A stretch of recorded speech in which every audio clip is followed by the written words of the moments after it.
So what we're having a look at today is this thing just down here, and you'll find it in pretty much every hedgerow through the UK. It's called Common Hogweed, a really fantastic edible.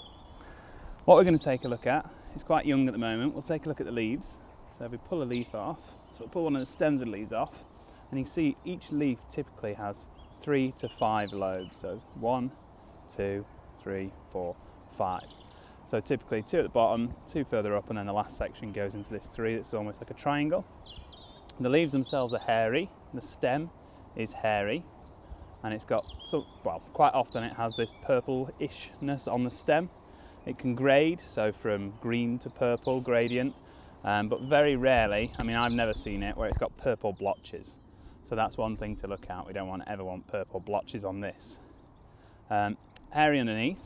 Now, if you do have delicate skin, it's advised to pick this with gloves on, because the sap of common hogweed has a chemical in it which can cause something called photophytodermatitis. It's in very low amounts in common hogweed, but if you had delicate skin and you got the sap of this on your skin, it would react with the skin, and then the sun would cause the skin to blister, and that can last for up to 4 to 5 years. So if you've got delicate skin, it's advised to wear gloves. Personally, I've picked this for years, never worn gloves and never had an issue. The issue comes more from its bigger brother called Giant Hogweed, which we'll come on to in a little bit. So the best parts for eating are these leaves just here. So you see that the leaf is still closed, it hasn't fully opened. That's classed as being unfurled, it's still closed up. It's almost like it's just woken up in the morning, it hasn't had its stretch yet. So these are the most succulent parts, less stringy.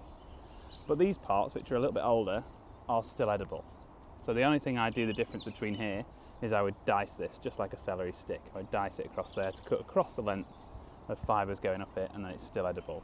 It's advised to be cooking this one before you eat it at this stage. All I would do is pop that in a pan with a little bit of butter, fry it, and add a little bit of lemon juice to it, and it's ready to serve. So cooking wise, it's going to take about 3 minutes just to soften it down. It can be steamed, it can be baked in the oven in a chicken tray bake, it can be battered, so if you dip it into a batter you can fry it like that too. And then once it gets a bit older to this point, like I say, I slice it this way, and then the leaves I'll use in sauces and stuff like that, so I'll use it to flavour soups and things like that. At this stage, so when it's in leaf, the flavour is a bit like fragrant celery is probably the easiest way to describe it.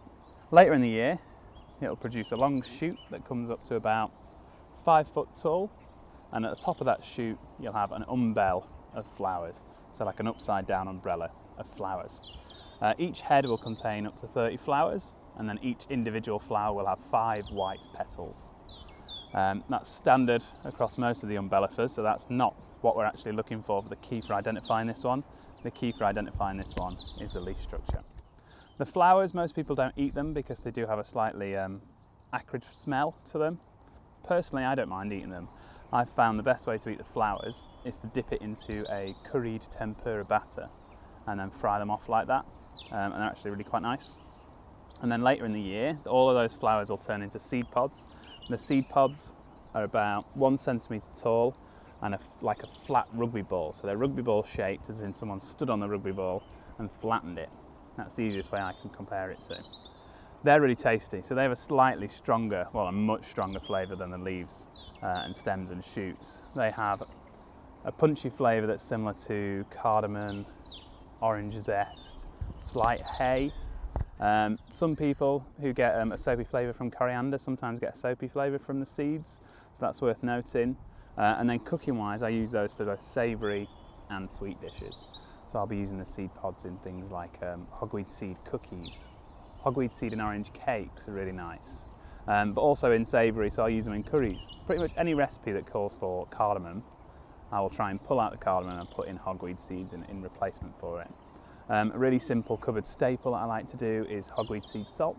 So I'll pick the seeds off, and then I'll blitz it after they've dried, and then add it about 5 grams hogweed seeds to 100 grams nice flaked salt, and I class that as a finishing salt. I'd use it on white meat, chicken, pork, but also on potatoes works really nice. And if you can get those old bags of crisps where you used to rip the top off and pour the salt in yourself, you can put hogweed salt into those and shake them and make hogweed salt crisps, which are really, really tasty. I did say I'd come on to the big brother of this one. So the one that we need to be a bit more wary about is something called giant hogweed. Giant hogweed contains much higher levels of the chemical in the stems, leaves, stalks, shoots, everything that causes the photophytodermatitis. So even just brushing past giant hogweed, for some people, if you've got delicate skin, can cause the phytophotodermatitis to happen and can cause a reaction on your skin. But the key differences are, you can see with this one, the edges are rounded. So it is serrated in the leaf, but the serrations are rounded. With giant hogweed, that's seriously serrated. So you're talking of serrations here, so spikes, a bit like a saw edge, of up to about 1 centimetre, so really sawed. Super jaggedy, and it's giant, it's absolutely massive. So this leaf, maybe at maximum length, depending on where we find it and how rich the soil is, will come up to maybe the length of my shin, so I'd say about 40 centimetres. Giant hogweed would come up to my hip, so it'd be like 1 metre long. It's absolutely massive, I mean huge. When the shoots come up for the seed pods, that can be up to 3 metres, 4 metres tall. It's epically huge. On the stem of this one, common hogweed, we've got hairs, whereas on the stem of giant hogweed, they're almost like needles. I'd say they're like 0.5 centimetre to 1 centimetre long. They actually look like needles sticking out of the stem. It's just absolutely gigantic. Typically most parks, most wastelands, most public land that you go into that has giant hogweed will have signs up that it's got giant hogweed on site and you need to be wary. If you're ever in doubt, just pick it with gloves, even common hogweed, just pop a pair of marigolds on or something like that and pick it like that, but it's absolutely everywhere. It's a fantastic wild ingredient, and common hogweed is something we should be trying to get into our diets and get accustomed to. It's one of the safer umbellifers to get used to start with.